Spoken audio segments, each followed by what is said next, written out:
Ito ang radyo ng bagong henerasyon. Sumasahimpapawid sa pamamagitan ng internet at live streaming. Radyong pinagkakatiwalaan ng sambayanang Pilipino.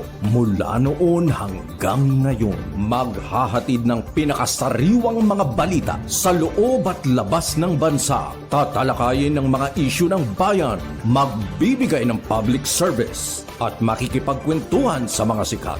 Mula sa puso ng Metro Manila, sumasahimpapawid.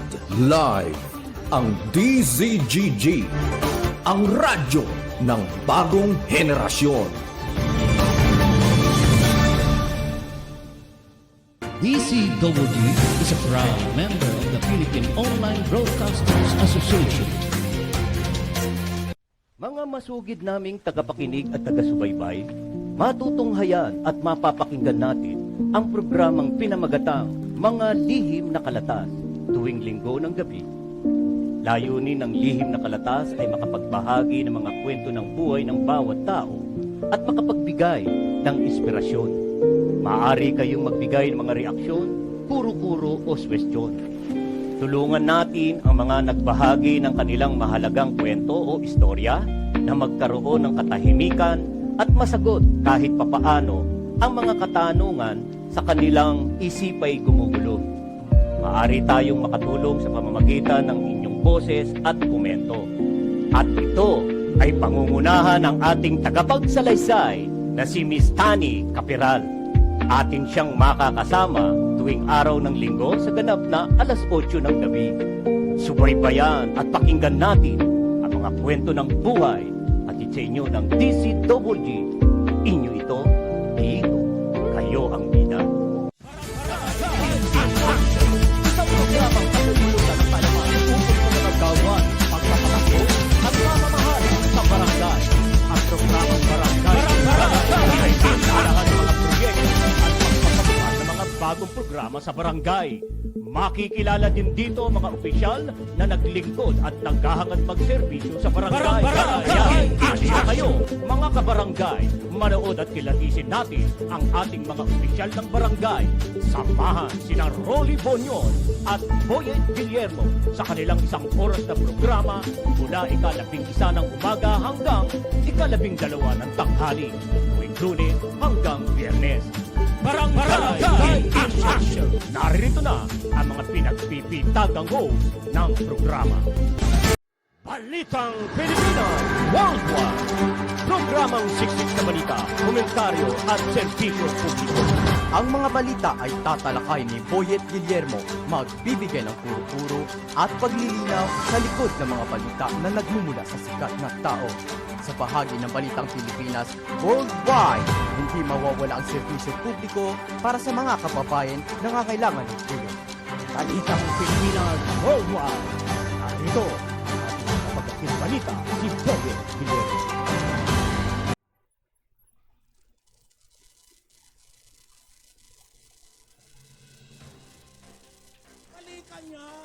Balikan yan, kapatid.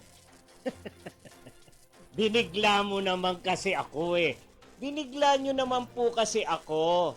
Kaya ayan, nagalit tuloy yung ating ganun pa man. At eto, tuloy lang ho ang ating paglilingkod sa sambayan ng Pilipino. At muli po, narito naman po ang isang edisyon ng Balitang Pilipinas Worldwide. Yan, araw po tayo ng Thursday, September 14, 2023. At syempre, bago pa tayo pumalaot, kayo po muna ay akin pong binabati ng magandang hapon po sa Luzon, Visayas at Mindanao. Magandang hapon po sa inyo. Diyan din sa labas po ng ating bansa, sa iba't ibang dako ng mundo. Lalong-lalo na po sa ating pong mga kababayan dyan at mga OFW. Magandang hapon po sa inyong lahat. At muli po, tayo po ay magsama-sama sa isang oras po nating programa dito po sa Balitang Pilipinas Worldwide. tayo po ay magbabalitaan. No? Isang oras po tayo na magbabalitaan at syempre, tatalakayin po natin ang mga nasa likod ng balita, himay-himayin, amoy-amoyin. Ano ho?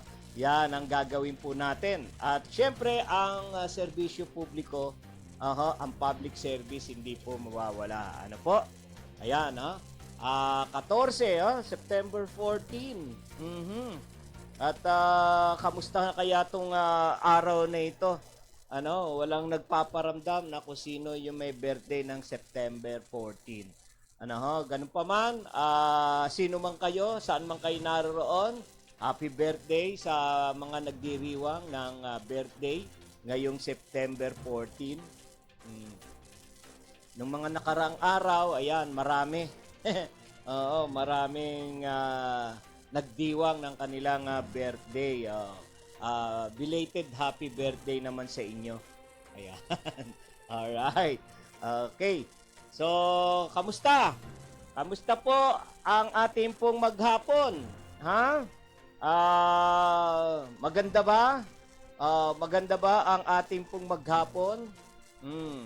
Kamusta kayo? Kayo po ba ay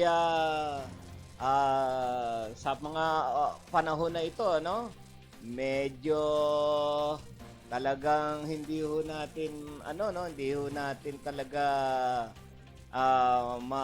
mawari ang ating pong panahon, paiba-iba talaga. Paiba-iba, kukulimlim, iinit, paiba-iba talagang gano'n dahil talaga yan, hindi natin talaga makontrol yan. Pero pag ganito naman medyo mainit, abay malaking pakinabang din po dahil alam niyo na, marami na yung mga labandera, ang ating mga nanay, yan, nakakapagtuyo sila ng kanilang mga nilaban. At pag naarawan yan, mabango. Mabango, Pero sa ibang lugar, sa ibang lugar, ano na ba ang sitwasyon, Dahil meron tayong LPA. Ano na ba nangyari sa LPA dito sa Metro Manila? Umaraw, gumanda ang panahon. So ano bang nangyari sa LPA? Nalusaw ba o ano? Ayan. Wala, medyo hindi tayo nakabalita ngayon ng tungkol po sa ating ulat na panahon. Wala nga wala tayong so siguro uunahin ko na rin po yung ating pong panawagan, Tayo po ay siguro ay meron tayong gagawin pong panawagan, Yan, pakita mo nga. Yan, oo. So ayan po si Christopher Botbot. Yan si Christopher po PWD. Baka namamataan nyo, nakikita ninyo sa inyong mga lugar. Siya po ay naligaw, Siya po ay nawala. Baka kayo po ay napapansin nyo siya. Ayan ipagbigay alam po ninyo. Diyan sa mga numero na nandyan. Ayan 0945-494-8820 at 0916-489-2770. Ano po? Yan, si Malu, ang kanya pong kapatid, ay nananawagan po, na baka kayo po ay namamataan nyo po si Botbot. Meron po siyang kapansanan. Sila po ay taga Barangay 192, Caldera, Pasay City. Ako sino man po ang nakakakilala at nakakapansin sa kanya, ayan, pagbigay alam lang po ninyo sa kanyang kapatid na si Malu. Andyan po ang numero Nasa screen po natin. Ayan. Si Botbot po. Mhm. Alright. So, yan. Sige. So, yan. Iuna na ho natin yung ating public service, ano, para naman makatulong tayo sa pamilya niya na mahanap. Ako, mahirap po talaga hong ano, no? Mahirap na ho talagang mapahiwalay ang isa sa miyembro ng ating pamilya, no? Maligaw, mawala, ang hirap pong dalhin yan. Kaya nga kung kayo po ay napapansin niyo po yan, ano ho, ay pagbigay niyo, alam po ninyo. Right? So, tingin nga tayo ng ating mga pagtalakay dyan sa ano na yan. Huwag yan, tingnan natin yung iba dyan, no? Puro ano no? Puro ang mainit pong pinag-uusapan ngayon, yung confidential fund, ang mga confidential fund ng ating ahensya, sinisilip po yan. So yan, ilipat mo. Ayan ang ano yan, mga OFW.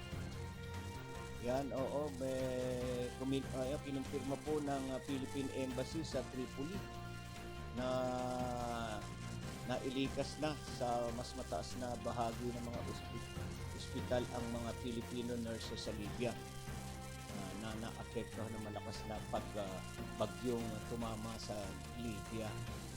Diba, ano? Binabagyo na rin pala sila ngayon doon, ano? Ayon po sa ating embahada, tuloy din ang pag-duty sa mga ospital ng Pinoy nurses na naapekto ng bagyong Daniel. Ito ay bagamat hindi pa na ibabalik ang supply ng kuryente sa mga lugar na nagupit ng bagyo. Pinumpirma rin ng embahada na walang Pinoy na casualty. Mabuti po. Wala naman hong nasaktan ng mga Pinoy. Dulot po ng bagyo doon. At doon, alam niyo pala, no, sa 1,100 ang mga Pilipino po sa Eastern Libya. At sa karamihan sa kanila ay nurses at clinical instructors. So, ingat-ingat po kayo dyan, mga kababayan namin. At syempre, para tayo ay makaligtas sa kalamidad, no, huwag kakaligdaan po, tayo ay tumawag sa ating Panginoon.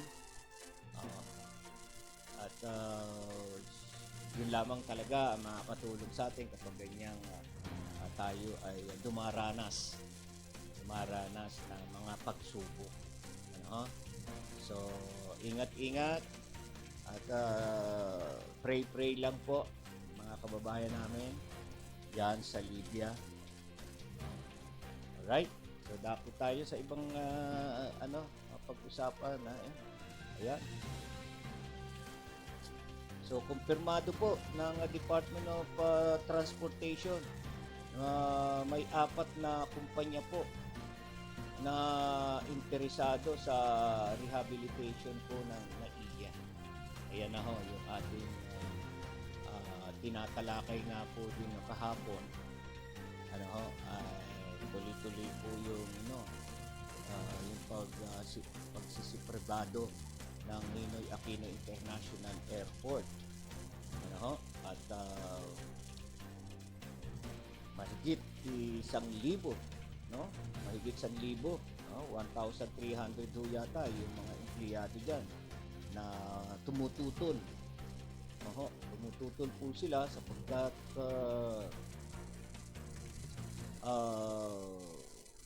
naranasan na daw po ng iba nilang mga miyembro ng samahan ng mga manggagawa sa paliparan sa buong Pilipinas. Naranasan na daw po nila na sila ay napangakuan na pribado ang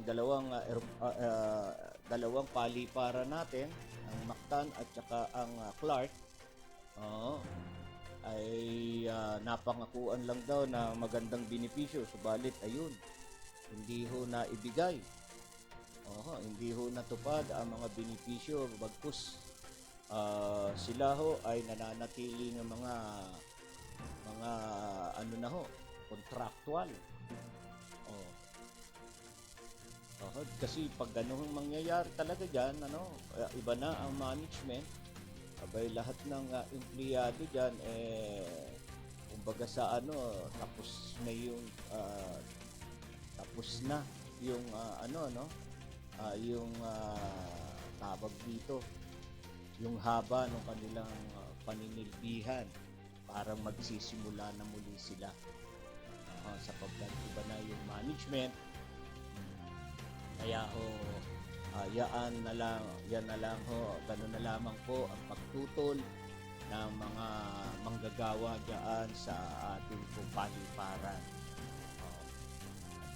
Sila po ay nangangalampag sa mga mambabatas. Sila ay katulungan para ho hindi matuloy ang ang pagsasapribado ng NAIA. Yan po, sinabi po ni DOTR Assistant Secretary Lionel Viveles na ang 4 na kumpanya ay nanguna sa pagsumitin ng kakayahan sa nasabi rehabilitation project. Hindi rin lang ho talaga natin maunawaan na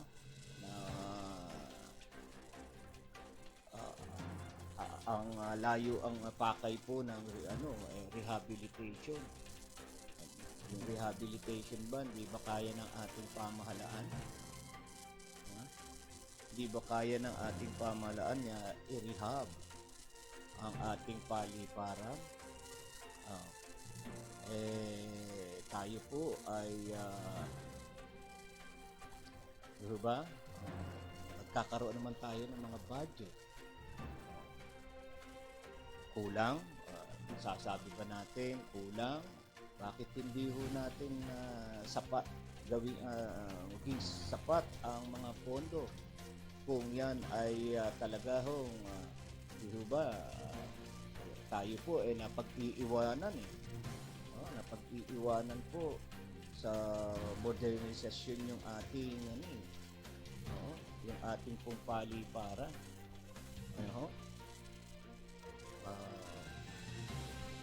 Imagine ho, nag-umpisa ho yan sa brownout. Pero inyo, brownout lang ho. Laki ng issue, laki ng issue sa paliparan na kung saan hindi masolusyonan kaagad.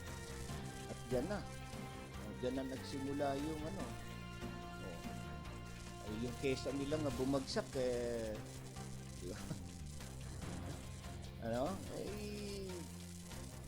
siguro din napapabayaan din i-monitor ng ating pong mga supervisor diyan na yung mga ating mga engineer diyan na hindi nababantayan ang trabaho, kaya humihina. Kaya pumapalpak ang mga ginawang pagkukumpuni, ginawang ho dyan sa paliparan. Imagine, Kesame lang, biro nyo, bumagsak. Diba? Kung natatandaan po ninyo. Ngayon, nagbigay po din ng proposal ang 6 na Philippine conglomerate at US-based partner ng Manila International Airport Consortium na magsasaayos sa NAIA sa ilalim ng 25 taon na kontrata. Target yan ng DOTR na maibigay ang 170.6 billion piso na kontrata ngayong taon para maayos ang pangunahing paliparan ng bansa.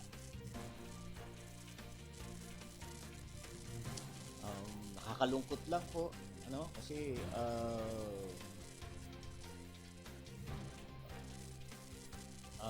tayo ho ay na problema, no? Na problema lamang ho sa mga ilang bagay. Tapos yun na ang naging solusyon. Isa pribado. Ano ho? Mga titingnan ho natin, kung tutuusin, maliliit na bagay lang ho yun. Oo, yung maliliit na bagay lang po. Ano? Na kung saan kaya-kaya naman ho masolusyonan. Kaya-kaya masolusyonan, pero ayun, yun ay naging desisyon sa iba na natin ho ipagkatiwala, no? Sa iba na ipagkatiwala at sa iba na sa ibang kamay na ho natin na pinauubaya na masolusyonan yung sa tingin natin yung maliit na problema. Ano ho? Kaya ayan, ang apektado dyan, ano, hindi malinaw daw ho kung ano ang kahinatnan ng mga manggagawa dyan. Hindi po malinaw. Siguro sa mga susunod na araw ho, sana makausap po natin ang Pangulo ng samahan ng mga manggagawa sa paliparan. At atin pong aalamin natin sa kanila ano ba ang malaking epekto sa kanila nito sa gagawin itong pagsasapribado. Sila ho ay nagpatikim na po, nagparamdam na po sila, no? Nangalampag na ho sila sa Senado noong isang araw para pakinggan ang kanilang hinaing. Nanawagan na ho sila sa Senado at sana ay magkaroon ng wag muna hong ituloy ho yan. Tiyakin na lang muna siguro ang kapakanan ng mga manggagawa. Kung maganda naman ho ang kahinatnan ng mga manggagawa ho natin, hindi naman ho sila mag-iingay. Hindi naman ho yan na magre-reklamo kung sapat. Kung sapat lang po yung ibinibigay hong benepisyo sa kanila. Diba? So, at yun mga yan naman,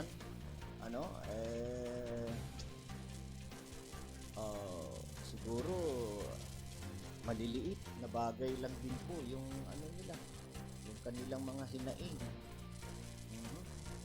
Sila naman po ang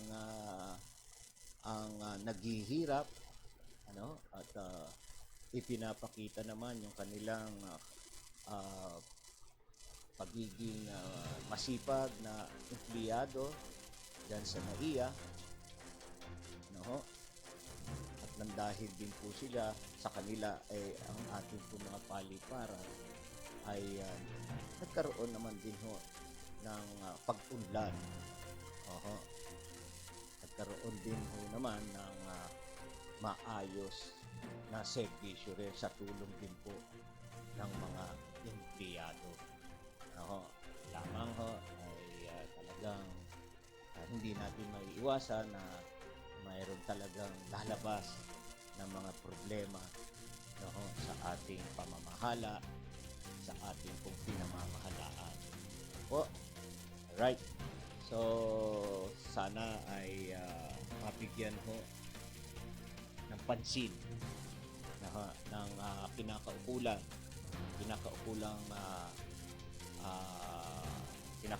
mga mambabatas itong suliranin ng ating mga manggagawa dyan sa NAIA. Okay, so bati po muna ako, babati muna tayo. Yan.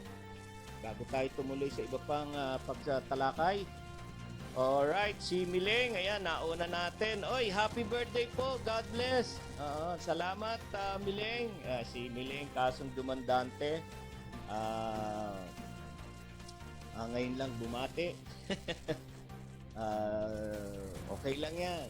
Huli man daw talaga, huli talaga. Miling. Ayan, si Crispy Labayan, good PM po pare at sa lahat ng nanonood ng DCGG. At andyan din si Linda Rivera. Nice to see you again, Boyet. Wow, thank you. Thank you, Linda. Thank you, Miling. Stay tuned, ano? Manatili kayo at samahan ninyo ako, ha? Alam niyo naman hanggang alas 6 ang programa natin at makinig kayo ng ating mga balita at makilahu kayo. Oo, balitaan naman ninyo ako dyan sa inyong lugar. Kamusta ang politika, pambarangay, ano? Ayan. Okay, si Joy Tolen, hello po. Ayan, DZGG. Joy Tolen is watching. Ayan, ha? Huwag niyong kakalimutan i-share palagi, i-share ang ating programang ito para yung ating mga kakilala, mahal sa buhay ay mapanood itong ganitong programa, ano? Sabihin din niyo sa kanila na mag-share sila or mag-like. No? At mag-comment para naman natin, no? Mabati sila. Oo, kasi kung hindi sila magko-comment, hindi lulutang yung kanilang pangalan dito. Hindi ko sila mababate. Sayang. Sayang naman, may portion tayo ng batian. So, para mapabilang at masama natin sila sa sa pagbate. Ayan. Alright, so yan lang din naman, no, ang maibibigay ng programang ito na kahit konting kasiyahan para sa mga viewers. Na mabati kayo at basahin yung inyong mga mensahe. Oo, dito po pwede kayo magpadala ng inyong mensahe, babasahin ko yan. Pagbati sa inyong mga kakilala kung kapitbahay nyo rito, no? Yan po pwede. Babasahin ko yung ninyo. Yung inyong mensahe para sa kanila. Alright? Okay. Hindi po. Alright. So, ano ba ang ating pag-uusapan pa? Yan, yung nakpo. Yun na nga po, ano? Ngayon, bago ho nating natanggap na ulat. Oo, eto, mga yung labor group po dyan sa NAIA, nagbababala na ho sila. Oo, nagbabala po sila sa malaking epekto ng pagsasapribado sa paliparan. Ayan na nga. So, talagang maaano ho natin ito, no? Isang malaking talagang suliranin po ito. Dapat po talaga, may mamagitan na po dito, pumasok na po dito ang ating Pangulo para hindi magkaroon ng ayan, no? Ayon po sa union ng mga manggagawa dyan sa NAIA, ang plano pong pagsasapribado sa paliparan ay magdudulot ng mataas na bayarin sa airport services. Tataas ang singil. Naku hindi na nga hindi na nga ho kaya magbayad ng mga pasahero, dadagdagan pa. Nung araw nga, di ba, binabawasan pa nga yan Oo may mga diskwento pa ngayon, ayan, no? Yan ho daw ang idudulot ng pagsasapribado ng NAIA. Ang mataas na bayarin po sa airport. So, ayon po sa Samahang Manggagawa sa Paliparan ng Pilipinas, SMPP, Partikular na tatamaan daw ay ang mga overseas Filipino. Nako, sila naman. O, tingnan nyo po. Sila daw, ang OFW daw, ang tatamaan dyan sa pagtaas ng mga bayarin sa airport. Samantalang yung mga OFW ho natin, sinasabi na sila ay malaking bagay, malaking tulong sa ekonomiya ng bansa, pero dahil sa kanilang ipinapasok na dolyar dito sa ating bansa, sila pala raw yung ang unang tatamaan ng pagsasapribado, unang tatamaan ng mataas na pagsingil sa ating paliparan. Abay, medyo nakakalungkot po yan. Nakakalungkot po yan na OFW natin na tinagurian po nating mga bayani, pero Tumanggap bayani, ang pamunuan ng Sugar ito, Regulatory Administration. mangyayari magbabayad. Wala yung yan, no? So, bukod dito, mahigit daw na 1,300 mga empleyado ng NAIA ang mawawalan ng trabaho. Yan, ayan na nga. So, posible ho, masibak na ho yan. Dahil, syempre, new management. Pero siguro naman, may ano ho yan, meron tinatawag na pag kayo tinanggal, may separation pay yan. Pero separation pay, panandalian lamang po yan. Ang talagang hangad talaga natin, tayo ay merong panghabang buhay. No? Panghabang buhay na trabaho. Gaano lang, kung mabayaran man lang nga sila, bayaran sila, ang pera ho, napakabilis gastusin. Kung hindi yan sapat para ipuhunan, sa itatayong puhunan, so talagang magagastos lang ho yan at mauubos. Kaya yaan ho ang mga pinangangambahan ng atin po mga manggagawa dyan, mga empleyado sa NAIA, na pagyaan ay isinapribado. Ayon po kay sa Pangulo po ng samahan na si Andy Bercasio, maraming beses nang napatunayan sa kasaysayan po na walang garantiya na ang mga na privatized na airport ay nagdulot ng ginhawa sa mga pasahero, airline at sa mga empleyado ng paliparan. Naranasan na po nila. Naranasan na po ng kanilang mga miyembro yan. Kaya sila ay nag-iingay. Binababatid itong mga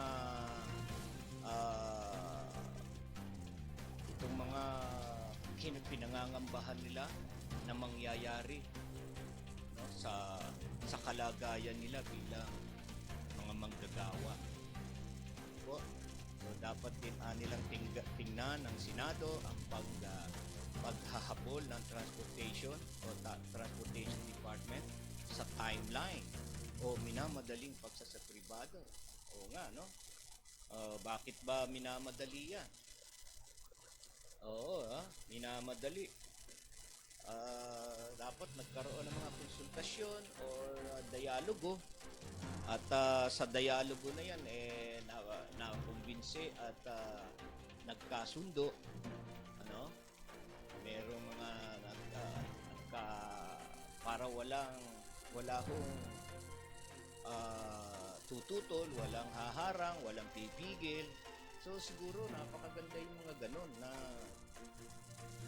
tuloy-tuloy yung proyekto na maluwag sa bawat isa. Nakinabang ang bawat isa.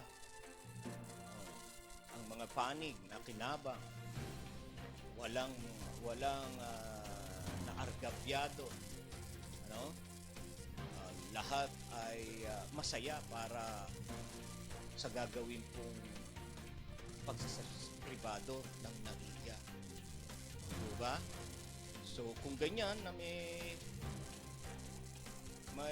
pumipigil, may tumututol, so ibig sabihin nga po yan ay hindi po naging maayos. Oo, hindi naging matagumpay kung meron mang naging konsultasyon at dialogo sa pagitan po ng mga pamunuan po ng DOTR, pamunuan ng paliparan, higit sa lahat, syempre, andyan ang manggagawa. Kailangan po sila sa ganyang pong plano, so kinakailangan sila ay kaagapay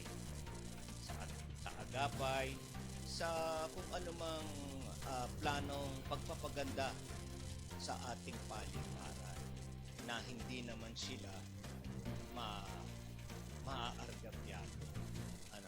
Katulad po niyan, nangangamba ho sila na baka mawalan ng trabaho. Ngayon, kapag nanindigan po ang ating mga manggagawa dyan, ayan, so, mauuwi at nanindigan silang ayaw nilang pasipribado, so mauuwi, baka magkaroon ng tensyon, mauuwi sa gulo. Mauuwi. Kaya kinakailangan po ng mga opisyal ng DOTR pakinggan muna, pakinggan ang hinaing ng manggagawa.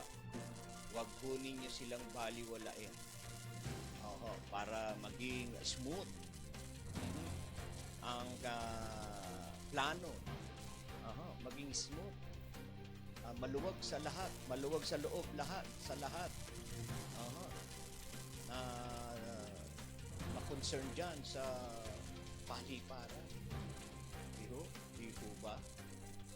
Para maging matagumpay din po ang pagsasapribado niya. Dahil everybody's happy. Di ba? Lahat ay magkakaroon ng pakinabang sa pagpapaganda at pag-aayos po ng paliparan. Right? So, sige po, tayo po ay nakasapat na po sa oras natin para sa pagtalakay sa mga balita. At ngayon po naman ay dadako na po tayo sa ating pong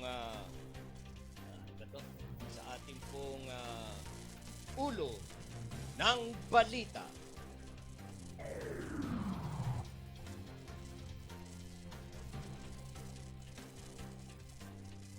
Pagbusisi ng House Committee on Appropriations sa proposed 2024 National Budget, tinapos na! DITC humirit ng confidential fund para habulin ng mga scammers sa bansa. Mga Pilipinong naapektuhan ng malakas na bagyo sa Libya, nasa ligtas ng lugar. DOTR kinumpirmang may 4 na kumpanyang interesado sa rehabilitasyon ng NAIA.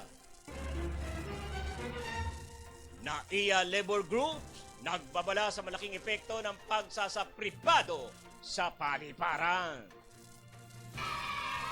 Malikan yan, kapatid. Bilang ng mga kandidato para sa barangay at SK eleksyon na binigyan ng show cause order, pumalo pa sa higit 400.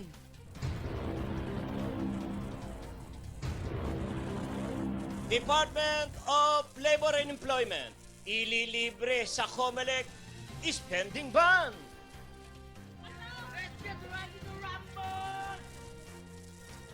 33 piso na dagdag sahod sa Central Visayas. Aprobado na! Department of Justice hihingi ng tulong sa United Nations para mapauwi sa Pilipinas si dating Congressman Tevez Jr.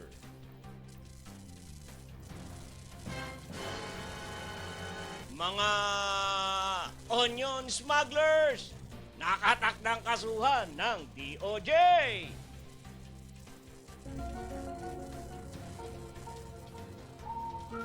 IAC nagkasa ng operasyon sa mga sasakyan na hindi autorisadong dumaan sa EDSA busway. 56 patay sa malaking sunog sa Vietnam.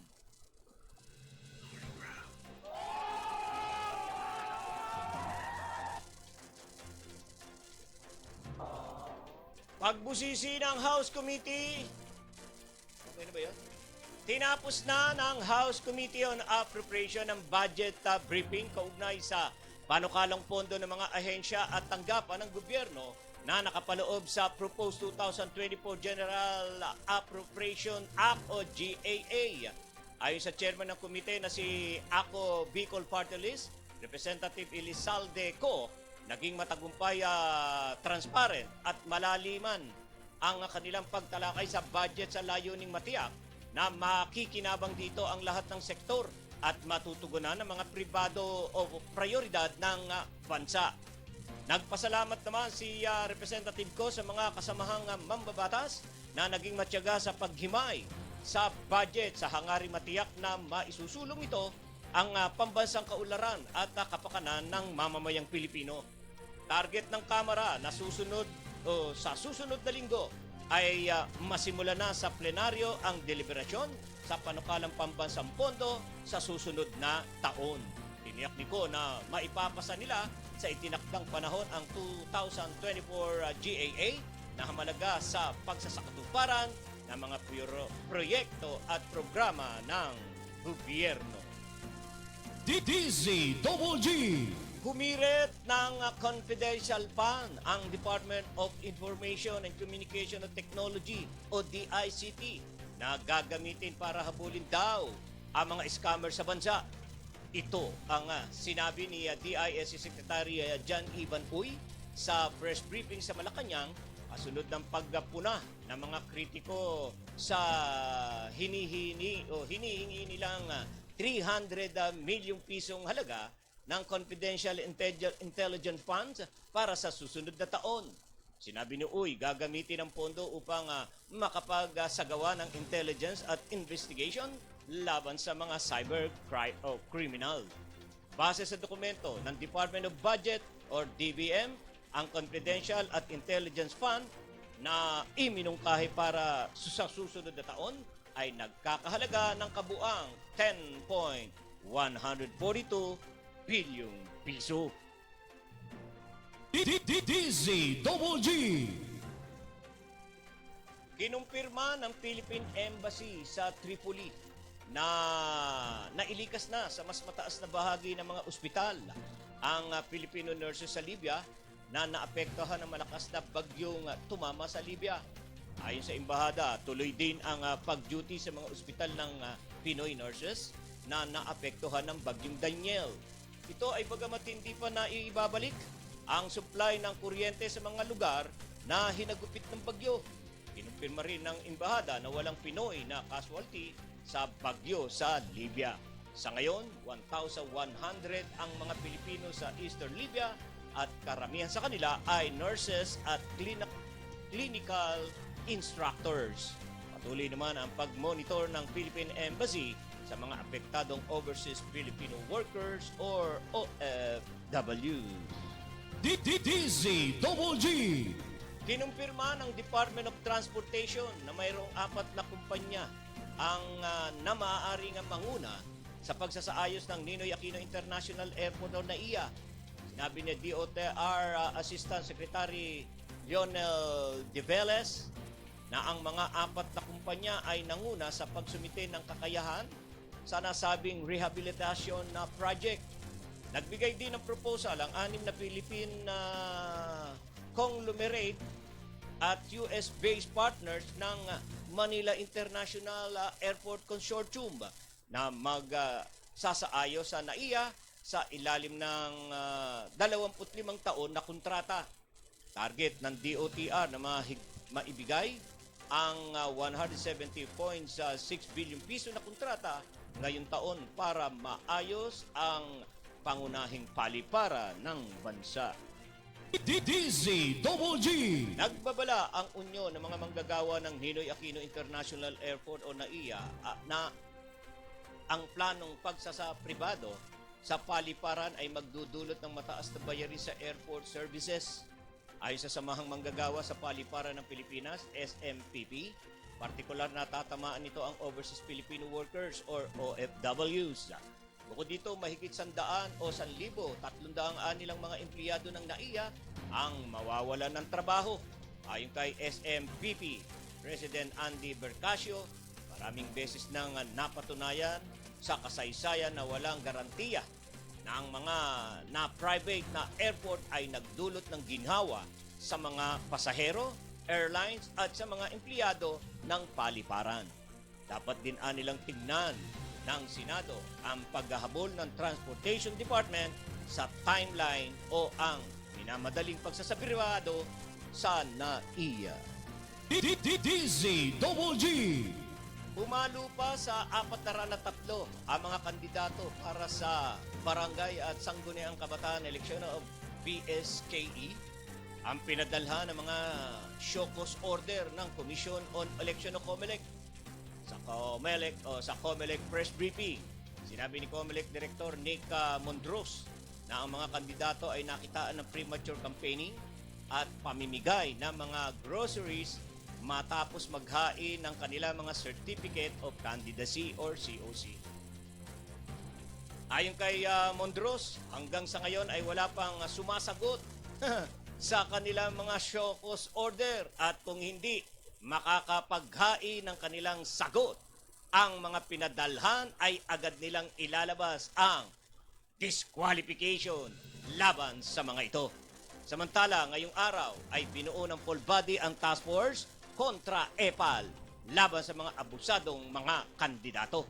Nagbabala si Mondros na wala silang sasantuhin sa mga pasaway na kandidato. DZWG. Alright, tatanggap tayo ng buwan naman ng pagulat mula sa labas ng ating himpilan, gobyerno, blanco pa sa kabuang bilang ng mga Pinoy na naapektuhan ng lindol sa Morocco. DZWG.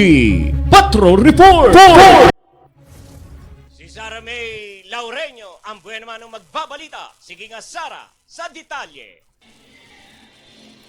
Kasama ang Boyet, blanco pa rin ang Department of Migrant Workers sa kabuuang bilang ng mga Pilipinong naapektuhan ng lindol sa Morocco. Sinabi ni DMW Officer in Charge Hans Kakdak na ang alam lamang nila ay karamihan sa mga Pilipino sa Morocco ay nasa lungsod ng Marrakesh, kung saan naitala ang epicenter ng magnitude 6.8 na lindol. Anya, nasa 400 ang mga Pilipino na nakatira doon.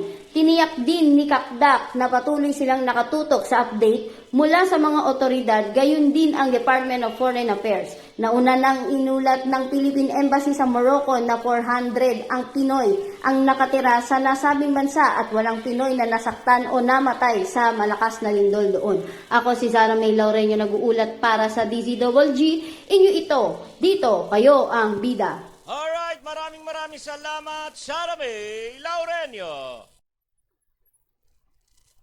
Inayagan ng Commission on Election o COMELEC ang Department of Labor and Employment o DOLE na ituloy ang kanilang Cash for Work program kahit na umiiral ang election ban. Sinabi ni COMELEC Chairperson na COMELEC Chairman George Erwin Garcia na mahalaga ang nasabing programa ng gobyerno para sa mga nawalan ng trabaho at hindi ito pwedeng ipagpaliban. Mahigpit naman na pinaalalahanan ang mga kandidato ng barangay eleksyon na bawal silang makisawsaw. Tanging mga kawani ng DOLE ang mamamahala sa programa at hindi maaari ang mga kandidato. DDZ-Double-G. Inaprubahan na ng Regional Tripartite Wages and Productivity Board ang 33 piso na dagdag sa arawang sahod ng mga minimum wage earners sa Central Visayas. Dahil dito papalo sa 420 hanggang 468 ang daily minimum wage para sa non-agriculture sector. Habang 415 to 458 pesos naman para sa agriculture sector na mayroong mas mababa sa 10 empleyado.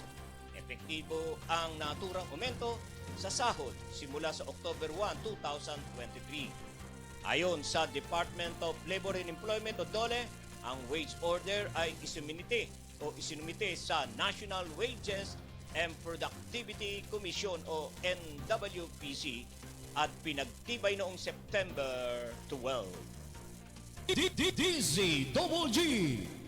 Hihingin ng Department of Justice o DOJ ang tulong ng United Nations para agarang pagpapauwi sa bansa ni dating Negros Oriental Representative Arnulfo Arnie Tevez Jr.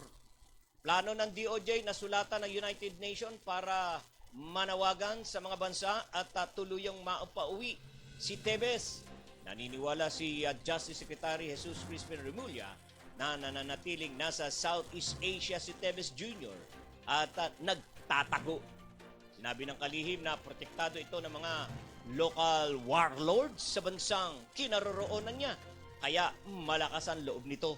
Magugunitang naglabas ng warrant of arrest ang Manila Court laban kay Tevez at 3 iba pa dahil sa pagpatay kay Negros Oriental Governor Ruel Digamo. DDZ-Double-G. Nakatakdang sampahan ng kaso ng Department of Justice sa mga nasa likod ng smuggling at manipulasyon ng presyo ng sibuyas. Ayon kay Justice Secretary Crispin Remulla, na kasong kriminal ang nakahandang kaso na kanilang isasampa. Magugunita ang National Bureau of Investigation at isa nilang undersecretary na siyang maghahain ng reklamo laban sa mga price manipulators ng mga sibuyas. Magugunitang Hulyo ay inatasin ni Pangulong Ferdinand Marcos Jr. ang DOJ at NBI na imbestigahan ang mga smuggling ng mga sibuyas at iba pang mga agricultural products at maging ang manipulasyon ng presyo para ito ay tumaas. DDZ-Double-G. Nagkasa ng operasyon ng Interagency Council for Traffic or IAC laban sa mga sasakyan na hindi autorisadong dumaan sa EDSA busway kabilang ang mga red plate vehicle or government vehicles. Kasunod ito ng inilabas na memo ng Department of Transportation o DOTR kung saan nakasaad na tanging marked vehicle na may emergency duties lamang gaya ng ambulansya, fire trucks, Philippine National Police, PNP at iba pang law enforcement ang maaaring gumamit ng EDSA busway. Sa nasabing operasyon, hindi nakaligtas maging ang sasakyan ng Metro Manila Development Authority or MMDA. Sa ngayon, ay binigyan muna ng warning ang mga dumadaang government vehicles at binigyan ng liham ang mga kanilang mga ahensya para paalalahanan na bawal na ang pagdaan sa naturang kalsada. Bukod naman sa government vehicles, tuloy rin ang paninikit ng IAC sa mga pasaway na motoristang ginagawang bus o pass lane ang EDSA busway. DDZ-Double-G. Nasa 56 katao ang nasawi sa malaking sunog sa ilang kabahayan sa Hanoi, Vietnam. Kabilang sa mga nasawi ang ilang bata, habang mayroong 37 iba pa ang nasugatan na dinala na ang mga ito sa pagamutan. Nakakulong na ang may-ari ng gusali kung saan nagmula ang sunog dahil sa paglabag nito sa Fire Prevention Regulation. Binisita ni Prime Minister Pham Minh Chinh ang lugar at tiniyak niya tutulungan ang mga biktima. Patuloy na inaalam ng mga otoridad ang pinakasanhi ng sunog. DDZ-Double-G.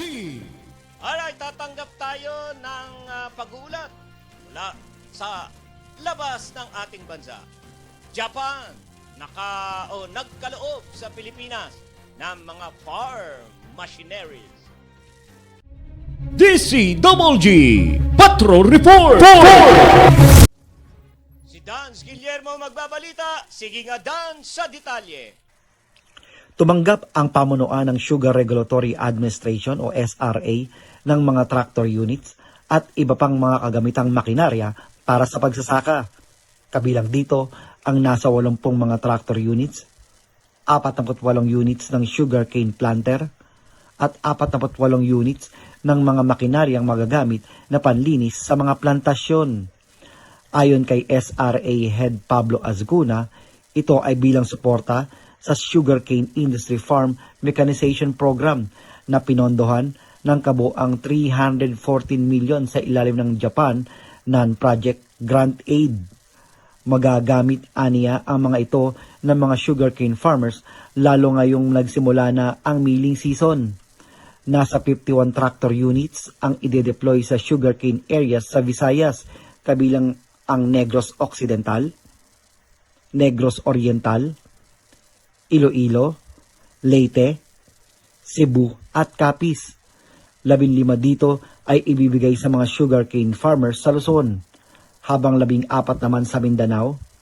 Kaugnay nito, nagpasalamat naman si Administrator Azcona sa Japanese government sa suporta nito sa mga sugar farmers. Ito si Dans Guillermo nag-uulat para sa DCWG. Inyo ito, dito, kayo ang bida. Alright, maraming salamat, Dans Guillermo.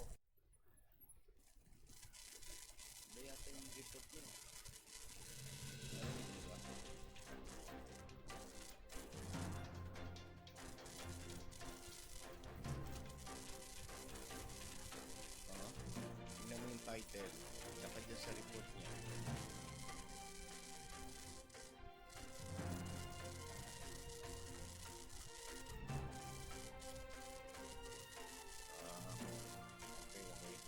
Alright, so dyan mga kaibigan, natatapos po ang ating pong mga ulo at nagbabagang balita sa araw na ito na nakalap po ng DCWG Broadcasting Studio News Department. Yan, ha? So, meron pa tayong 3 minuto. Ano ho? 3 minuto pa ang ating nalalabi. Teka muna, samantalain na ho natin ito sa pagbati po sa ating po mga viewers. Ayan, si Maring Elena Ramos, good afternoon daw sa lahat ng viewers ng DCWG. Yan. At si Joy Tolen, andyan din. Linda Rivera, Crispin Lambayan. Ayan. At si Mileng Cason Dumandante. Ayan. Salamat ha sa inyong panonood, sa inyong pong suporta at pagtangkilik sa mga programa dito sa DCWG Broadcasting Studio. Okay. So, ano ho? Ba? Ano bang pwede pa nating dahil meron pa tayo. Ulitin natin yung ating panawagan. Oo, para maulit natin yung ating public service kanina. Yan. Pakita mo nga. Yan. Sayang naman para makatulong tayo sa niya. Saan yung natin yan? Public service natin na panawagan sa nawawala. Yung balik mo nga. Pakita muna natin ulian at ulit-ulitin natin. No, para naman yan. Okay. So, ayan po mga viewers, baka nakikita po niyo sa inyong lugar yan si Christopher Botbot. Si Christopher Botbot ay person with disability, may kapansanan po siya. Nawala po siya at umalis sa kanilang bahay. Kaya nananawagan ng kanyang pamilya ay si Malu, na baka ho si Botbot ho, taga Barangay 192, Fildera, Pasay City. Ayan. At konti lamang po ang detalye, no, kung kailan siya nawala, kailan siya umalis. Yan lamang po yung naipadala sa ating mga detalye. So kung siya po ay inyo pong napapansin sa inyong lugar, yan si Botbot, ipagbigay alam lang po ninyo sa kanyang kapatid na si Malu. Andyan po ang numero ni Malu. Ayan ang kanyang kapatid, 0945-294-8820 at saka 2916-489-2770. So baka tayo po para makatulong tayo, no? Alam niyo ho, 'di ba? Napakahirap po na talaga tayo mawalan, maligaw, mawala ang membro ng ating pamilya. Kaya sana po ay matulungan natin si Malu na makita ang kanyang kapatid. Yan. Baka ho napapansin nyo sa inyong lugar, tawag lang po kayo sa kanyang numero. Alright. Sige po. Yan. So, si Elena, ano to? Alright. So, ayan. At tayo po ay wala na hong oras. At magpapaalam na po ako sa inyo pansamantala. At bukas meron pa ho tayo. So maraming salamat po sa inyong lahat, mga minamahal kong viewers, taga-subaybay, sa inyo pong pagsama sa akin sa loob po ng isang oras nating programa. Maraming salamat. At higit sa lahat, nagpapasalamat po ang inyong lingkod sa ating Panginoong Diyos sa kanya pong pagbibigay ng tiwala na ako po ay makapaglingkod sa sambayan ng Pilipino sa pamamagitan po ng paghatid ng sariwang balita, impormasyon at serbisyo. Lord, maraming salamat po sa tiwalang ito na kaloob po ninyo. Ayan. Okay po. God bless. Habol natin si Miling Kaso Dumandante. Alright. So, sa ngalan po ng aming News Director, June Hariol, sa technical side, G. Laureño, at John Paul Destura. Ako naman po si Boyd Guillermo, pansamantalang nagpapaalam at nag-aanyaya bukas po muli alas 11 hanggang alas 12, Barangay in Action sa alas 5 hanggang alas 6, Balitang Pilipinas Worldwide. Magkita-kita at magkapanooran pa rin po. Magandang gabi po sa inyong lahat. Maraming salamat. Diyos mabalo sa inyong gabos. Ang DCWG. Inyo ito, dito, kayo ang bida. Ito ang radyo ng bagong henerasyon. Sumasahimpapawid sa pamamagitan ng internet at live streaming. Radyong pinagkakatiwalaan ng sambayanang Pilipino. Mula noon hanggang ngayon, maghahatid ng pinakasariwang mga balita sa loob at labas ng bansa. Tatalakayin ng mga isyu ng bayan.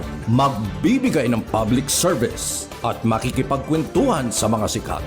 Mula sa puso ng Metro Manila, sumasahimpapawid live ang DZGG, ang radyo ng bagong henerasyon. DCWG is a proud member of the Philippine Online Broadcasters Association.